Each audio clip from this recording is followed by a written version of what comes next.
कि मियाँ नवाज शरीफ साहब की लड़ाई हर आपके चीफ से हुई है, और जिसकी बुनियाद पर कभी उनको जाना पड़ा, कभी उन्होंने किसी को भेज दिया।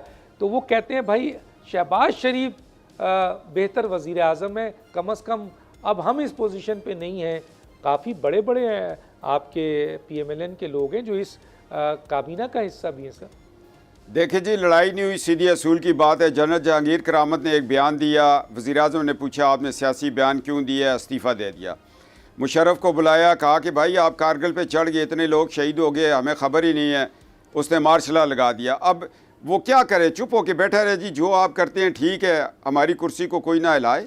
नवाज शरीफ साहब की कुर्बानियाँ तो देखें ना जी, इक़्तिदार की नहीं, असूलों की जंग वो तो हम तो खुद कह रहे हैं कि इस वक्त पाकिस्तान की वजारत उज़्मा के लिए सबसे मौजू शख्स थे। इसमें तो आम पाकिस्तानी भी चलें, अल्लाह करेगा अगले 5 साल बाद आ जाएंगे। फ्यूचर क्या है सर, उनका फ्यूचर क्या है? वो पंजाबी में कहते हैं ना, उनका फ्यूचर क्या है सर? अब 5 साल बाद उनका आगे चलता है ना, 5 साल बाद उनका फ्यूचर क्या होगा सर? किन का? नवाज शरीफ साहब का।